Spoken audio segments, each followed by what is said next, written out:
Oi pessoal, tudo bem com vocês? O meu nome é Sinara, este é meu canal Leiturice e sim, estou de volta. Passei um tempinho aí, mas estamos aqui em clima natalino, com a minha estante piscando, que meu maridinho fez, para dizer a vocês que trouxe hoje o primeiro vídeo do projeto Lendo Tijolão.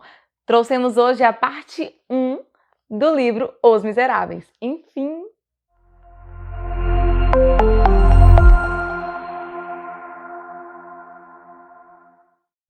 Então, pessoal, vamos começar o vídeo pedindo a vocês já para dar aquele curtir no nosso vídeo, que ajuda muito aqui no nosso canal.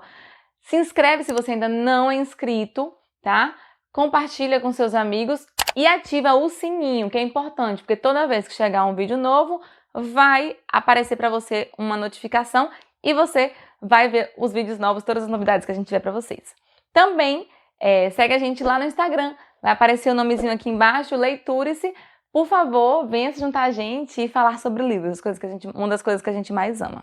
Vamos começar falando sobre a mudança no nosso cronograma. Eu coloquei lá no Instagram, quem me segue já viu, que aconteceram algumas coisas na minha vida em outubro e coisas que me fizeram não ler tanto.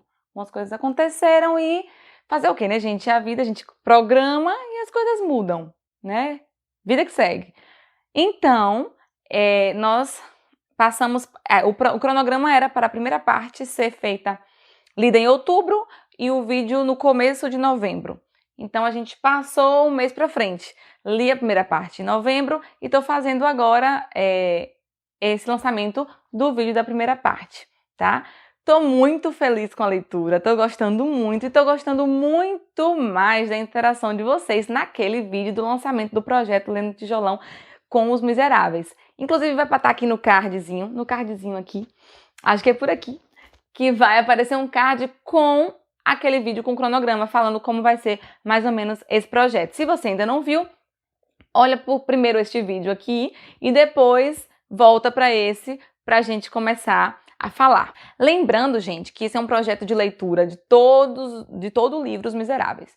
Então, a primeira parte, a segunda parte, todas as partes serão contadas com spoiler. Não tem como a gente linkar uma parte com a outra sem contar tudo o que acontece. Vou tentar resumir para não ficar uma coisa grande demais, porque o livro é enorme, né? Tem 1.500 páginas mais ou menos, então essa parte é a primeira parte, né? Tem um outro livro lá em cima ainda que eu não peguei, que é a segunda parte. Então, assim, vou tentar não ser tão demorada, mas terá spoiler. Tudo indica que ao final de todo o projeto, eu vou ver se eu faço um vídeo falando sobre o livro em geral, sem spoilers. Aí se você não estiver lendo agora, então espera um pouquinho para quando você estiver lendo o livro, você voltar aqui e assistir a esses vídeos. E se você também não liga para spoiler, é porque eu ligo para spoiler, a gente não gosta de tomar spoiler. Se você não liga para spoiler, continua aqui com a gente e assiste todos os vídeos. Essa é a segunda vez que eu leio a primeira parte. A primeira parte do livro eu li em 2017, eu acho, 2016, nessa edição da Martin Claret, que eu estava gostando bastante também. Só que descobri que existia uma edição com uma melhor tradução, que era da Kozak Naif, que não existe mais. Hoje, quem imprime aquela tradução é a Penguin Companhia. Então essa foi a edição que eu escolhi ler, por mais que eu tenha aquela também, eu escolhi ler com essa. Porque além de tudo tem uma boa tradução e muita nota de rodapé, que dá um grande apoio para a leitura. Principalmente para uma leitura de um país diferente, com culturas diferentes, com história que a gente não conhece tanto. Então vem com muitas explicações que vai ser importante para a gente. E uma coisa que eu achei muito interessante foi que no vídeo de lançamento do projeto, vocês interagiram bastante, teve muita interação, principalmente perguntando sobre as edições. Então, como eu respondi lá, eu vou trazer para vocês também agora. O que eu mais gostei dessa edição foi a tradução, não é isso? E o manuseio também. É mais fácil de manusear, porque é uma capinha mole, ele é menorzinho. O da Martin Claret, ele é grandão, pesadão, é muito difícil de manusear. Apesar de ser lindo, eu não ter coragem de me desfazer dela. Então, eu continuo recomendando esta, porque a única coisa que eu não gostei nesta edição é um problema de todas as edições da Penguin, que não é um problema, assim, se você cuidar direitinho do seu livro. É porque é capa mole sem orelha. Então, ele fica assim, ó. Tá vendo? Ó. Então, assim, posso ter um pouco de dificuldade de colocar de novo no box, posso ter um pouco de dificuldade. Mas eu tento colocar, às vezes assim, tá vendo? Na posição ao contrário, para poder tentar ficar menos amassado. Tento cuidar um pouquinho, mas é um pouco difícil cuidar dessa edição, por ser assim, ó, é fácil criar orelhas. Então, para mim, é o grande problema dessa edição, mas mesmo assim, continua sendo a edição que eu recomendo. E agradeço a vocês que questionaram aí e que pediram minha opinião e que colaboraram bastante naquele vídeo. Mas vamos partir para o que interessa e vamos falar sobre a obra. Os Miseráveis foi escrito por Victor Hugo e é uma grande obra da humanidade. Era uma coisa que eu sempre tinha em mente para ler há muito tempo. Comecei a ler, parei, mas agora, enfim, vou terminar. A primeira parte, como eu disse, eu já tinha lido e foi incrível reler. Porque assim, é uma linguagem tranquilíssima, gente. Você pode ficar assim com bastante medo de ler por conta de ser um livro muito grande. Creio eu que terei algumas dificuldades ainda, posso ter algumas dificuldades, porque todo mundo diz que neste livro Victor Hugo faz algumas digressões, viaja na maionese, sabe? Para contar uma história, vai lá atrás e conta uma história que não tem nada a ver, que no final vai linkar uma coisa a outra, sim, vai ter uma grande importância, principalmente quando fala sobre as guerras e batalhas. Tem uma importância para o livro, mas para muita gente não era necessário ter tanta descrição e tal. Mas eu digo para vocês, até agora não tive dificuldade alguma. Tá? Principalmente nessa edição, que tem muita explicação nas notas de rodapé. Então, parte com a gente para ler, porque não vai ter essa grande dificuldade. Muita gente me perguntou também sobre uma edição pequena que existe, com poucas folhas. Eu esqueci de falar sobre isso. Essa edição é uma adaptação, ou seja, um tradutor brasileiro pegou o texto, resumiu e contou a história. Então, assim, acho interessante, quem já leu, muita gente já leu, mas não recomendo. Eu recomendo que vocês leiam a obra completa e saber exatamente tudo que o autor queria dizer nas palavras dele mesmo. Com relação ao contexto histórico, eu venho trazer para vocês basicamente uma informação, que eu acho que depois, com o decorrer da leitura, vão aparecendo dados históricos e eu vou pesquisando e venho trazendo para vocês. Então, o que eu acho importante hoje, que eu vi muita gente falando na internet, inclusive um vídeo de uma menina chamada um canal Vebs Valadares, eu vou deixar o link dela aqui embaixo.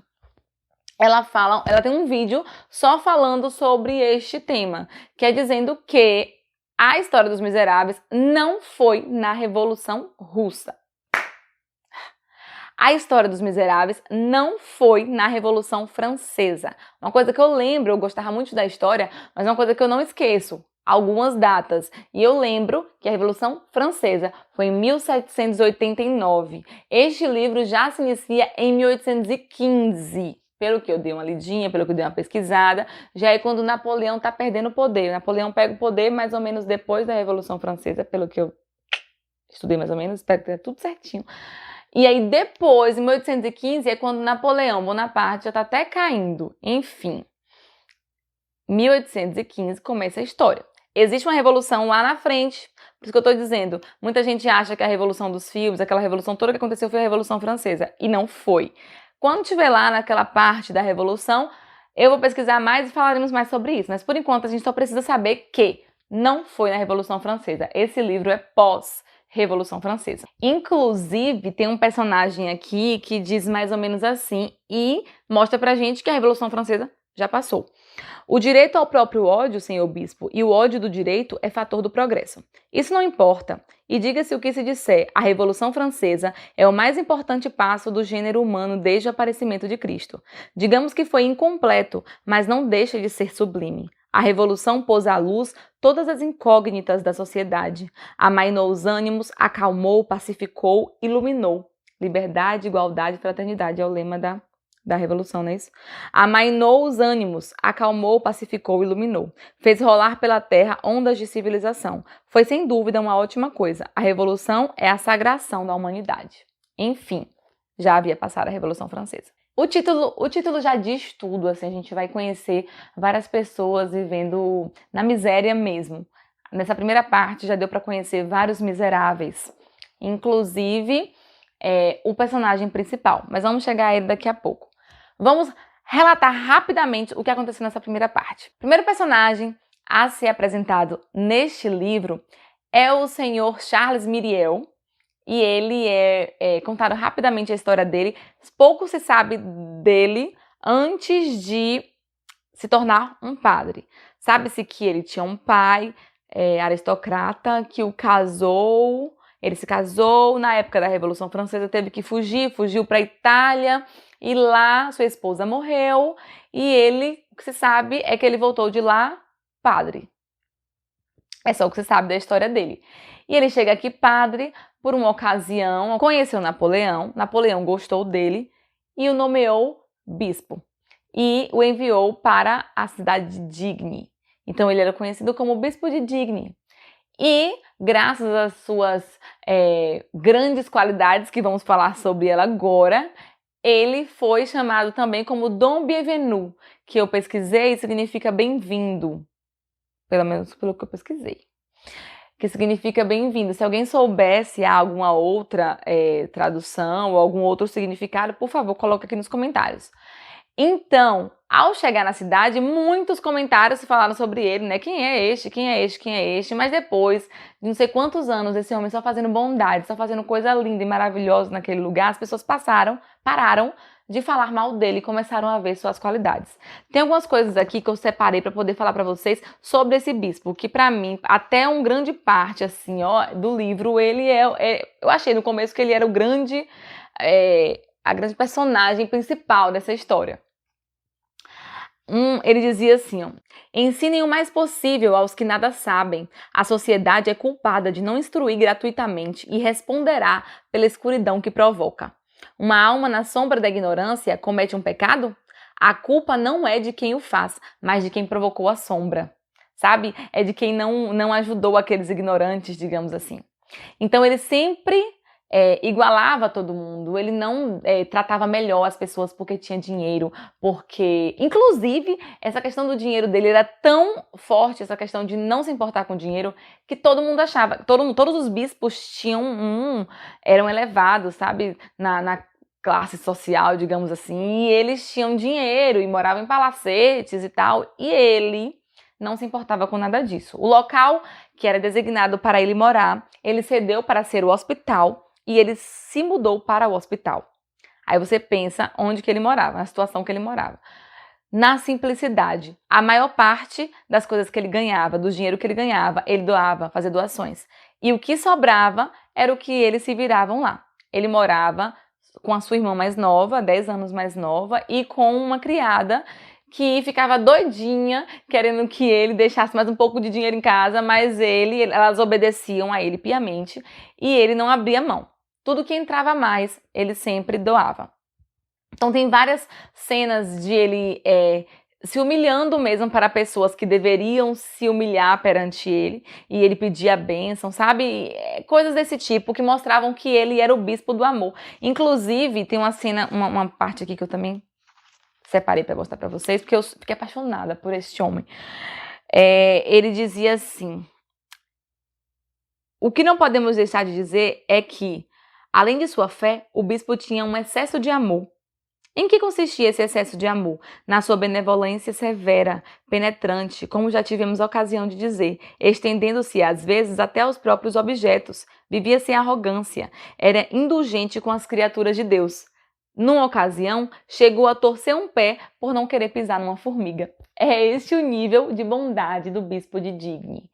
E nos é apresentado no começo várias folhas mesmo, mostrando detalhes assim do que ele era, do que ele fazia, de como era a vida dele ali. Mas é gostoso de se ler, gente. Em momento algum você acha que tá... Esse começo, pelo menos essa primeira parte, em momento nenhum foi cansativo. E então, logo em seguida, nos é apresentado o personagem principal, pelo menos pra mim até agora. Né? Eu acho que é ele, eu não assisti filme nenhum, não sei assim detalhes da história. É o personagem chamado Jean Valjean. Jean Valjean, ele é um homem decente, trabalhador, que vive com sua irmã. Sua irmã tem 7 filhos. Ele ajuda essa irmã a criar. Essa história vai ser contada aos poucos, gente, sabe? Tem outras ordens de modo de contar essa história, mas eu vou contar, porque eu tô fazendo um resumo para vocês já, vou contar de vez quem é Jean Valjean. Ele, então, uma vez sua família estava passando fome, ele não tinha conseguido dinheiro suficiente para comprar, todo mundo passando fome, ele rouba um pão. Ele rouba o pão numa padaria e pegam ele e ele é preso. Depois nem se sabe o que aconteceu com a família dele. Disse que a sua irmã foi vista em Paris com um filho só. Isso foi o que chegou a ele na informação. Mas ele já estava tão frio depois de tanto tempo na prisão que ele nem ligou muito para isso. Era como se não existisse mais irmã e como se não tivesse existido aquela vida anterior. Ou seja, ninguém sabe o que aconteceu com os outros 6 filhos, não é isso? Enfim, foi preso, levado para as galés, ele trabalhava forçadamente. Eu não lembro exatamente quantos anos foram iniciais, mas ele tentou fugir várias vezes e teve que ficar preso. Depois de tantas tentativas de fuga, ele, quando voltava, era obrigado a ficar mais tempo. Então ficou 19 anos preso. E ele entrou uma pessoa medrosa, um homem de coração, e saiu de lá totalmente frio. E ao voltar, estava indo para algum outro lugar, passou por Digne. Tentou ficar em algumas pousadas, em algum lugar que pudesse, né, descansar, mas com o passaporte que ele chegava, o passaporte dele ele apresentava e todo mundo já sabia que ele era um ex-prisioneiro das galés. E então ele não conseguia ficar em lugar nenhum. As pessoas não abriam as suas portas. Até que em um momento que ele estava desesperado, nem numa casinha de cachorro ele pôde ficar. Uma mulher apontou, você já tentou naquela casa ali? Quando ele foi lá, era justamente a casa do bispo de Digne. O bispo aceitou lá, ofereceu comida, ele comeu, ofereceu quarto, tudo o que tinha de melhor. E existiam algumas colheres e castiçais bem valiosos, coisas poucas, foram as únicas coisas assim que tinham de valor na casa do bispo, esses 2 castiçais e esses talheres. E Jean Valjean viu esses talheres sendo guardados. Como eu falei, ele saiu de lá outra pessoa. Ao dormir, ele não estava conseguindo nem dormir na cama, porque ele não estava nem com costume mais de dormir em cama. Ele levantou no meio da noite, roubou aqueles talheres, fugiu. No outro dia, o bispo descobriu que tinha fugido, roubado, mas nada fez. Chegando numa cidade vizinha, descobriram que ele estava com essas coisas valiosas, mandaram ele voltar, trouxeram ele de volta à polícia, e ao chegar na casa do bispo, ele contou o que o bispo tinha dado para ele. E eles chegaram lá e o bispo disse, sim, foi eu que dei. O santo homem disse, sim. O santo homem disse, sim, foi eu que dei, eu ainda te dei o castiçal e você não levou. Toma, leva o castiçal também. E aí Jean Valjean ficou assim, assustado com tanta bondade. E ele saiu de lá, dizendo que queria ser bom como o bispo. Mas ao sair de lá, encontrou um menino viajante na estrada e estava tão ruim do coração, o Jean Valjean, que encontrou esse menino e roubou uma moeda que o menino tinha. Sabe? Uma bestagem mesmo, ainda ficar olhando assim, ó. Pra que Jean Valjean faz um negócio desse? E o menino saiu de lá e ele se arrependeu depois de ter ameaçado o menino e saiu procurando esse menino e não encontrou. Enfim, ele se viu aí, depois de ter sido perdoado pelo bispo, né? Ainda ter ganhado presente, ainda fez uma maldade. Então, dali em diante, ele falou que ele queria ser uma pessoa ainda melhor do que o bispo. E aí para a história de Jean Valjean.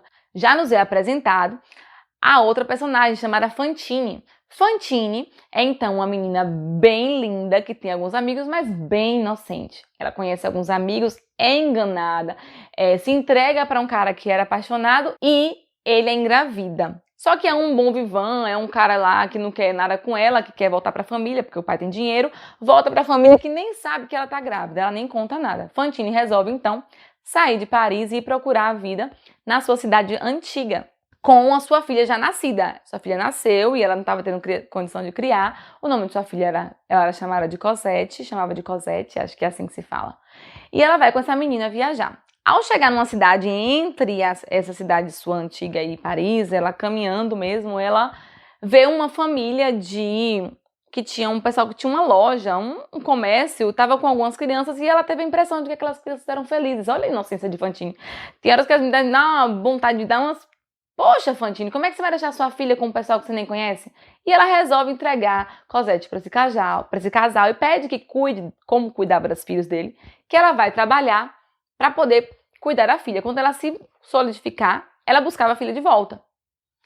Sem saber que este casal era um casal para não dizer uma palavra feia, era um casal bem ruim, sabe? Que tinha péssimos planos para isso. Viu em Fantine uma chance de ganhar dinheiro. Fantine foi para sua cidade. Essa cidade se chamava Montreuil-sur-Mer. Acho que tá. É mais ou menos isso aí. E aí, já em 1818, né, este livro, lembrando, começou em 1815, já em 1818, Fantine chega a essa cidade e vai trabalhar numa fábrica. Aí a gente já é apresentada a outra pessoa, o senhor Madeleine. Esse senhor Madeleine é o grande ricão dessa cidade, porque essa cidade está progredindo muito, porque esse homem chegou lá do nada e ajudou todo mundo com suas ideias. Não vou explicar essas coisas com detalhes, sei que a cidade progrediu por causa desse homem. Esse homem foi enriquecendo e se tornou o maire da cidade, que é como se fosse um prefeito, assim, uma pessoa importante, sabe?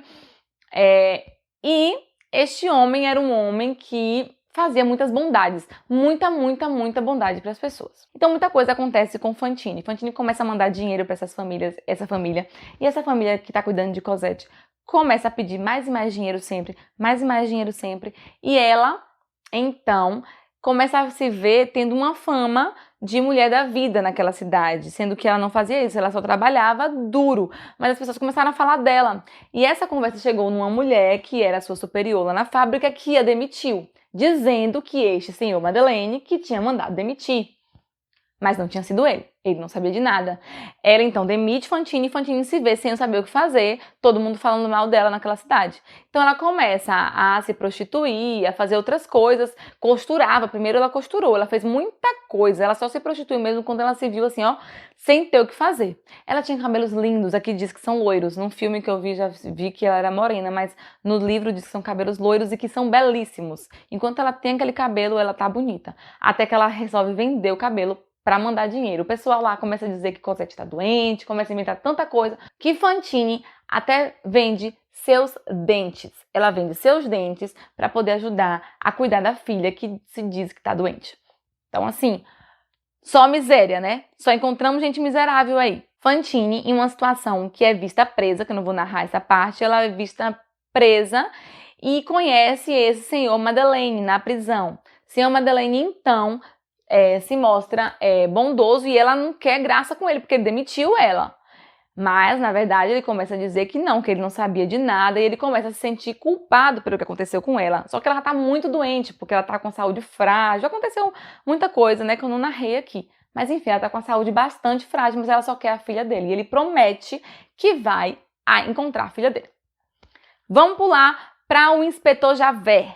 É um da polícia que aparece lá e começa a desconfiar que esse Madeleine, eu acho que você também já desconfiou, é o nosso Jean Valjean, tá? Ele surgiu do nada lá, muito bom, enriqueceu, mas é fugitivo. E esse Javert começou a desconfiar que era esse Jean Valjean. Mas descobre-se que uma pessoa lá em outra cidade é o verdadeiro Jean Valjean, tá tendo um julgamento dessa pessoa. E aí o coraçãozinho de Jean Valjean verdadeiro, né, do senhor Madeleine, começa a ficar palpitando, tipo, ai meu Deus, e agora? Eu devo me entregar ou não? Uma pessoa vai ser condenada por um pecado que não é dele. O pecado sou eu que sou Jean Valjean. E aí ele fica numa briga, gente, numa briga com ele mesmo, querendo ser bom, querendo ser melhor, mas aquela coisa, sabe? Mas ele já tá lá mesmo, ele já deve ser um marginal mesmo e tal, eu tô aqui sendo bom com as pessoas, mas enfim, ele vai. E ele vê que nesse julgamento, muita coisa acontece pra ele não chegar nesse julgamento, mas ele faz de tudo pra chegar e ele consegue chegar. Ao chegar lá, ele viu que as pessoas estavam certas de que aquele que tava ali era Jean Valjean, apesar do cara falar, não, eu não sou Jean Valjean. E ele, enfim, se mostra pra todo mundo e ninguém acredita, porque todo mundo conhece ele, mesmo sendo numa cidade vizinha, ele é bem conhecido, ele é bem famoso pelos seus feitos. E ele então mostra para as pessoas, não, eu sou Jean Valjean, e começa a mostrar, falar para as pessoas ali coisas que tinham feito que ninguém sabia, então só o próprio Jean Valjean poderia saber. Ele então vai embora, Javert volta, vem atrás dele, mas ele volta a tempo de encontrar com Fantine. Fantine acha que ele tinha ido buscar Cosette, ele não foi buscar Cosette, que Fantine fica desesperada. O inspetor Javert chega, resolve prendê-lo, Fantine se desespera, cai, bate a cabeça na cama e morre ali na hora. Enfim, coisa demais, minha gente. Ela morre e Ele então dá um jeito de fugir, de ir embora. Fantine já tinha morrido mesmo, ele não poderia fazer nada por ela, não sei o que acontece, né? Se ele vai procurar a Cosette, não sei como é que acontece, porque ele mandou mensagem pro casal lá mandar a Cosette de novo e o pessoal só queria dinheiro. Ele mandando dinheiro e o pessoal nada de mandar a Cosette. Eu não sei por que Jean Valjean não mandou buscar a Cosette de verdade. Vai lá buscar. Ou senão ele mesmo ia lá buscar. Enfim, eu ficava chateada, porque quanta coisa poderia ter acontecido, mas se tivesse feito desse jeito, o livro não aconteceria, né? Enfim.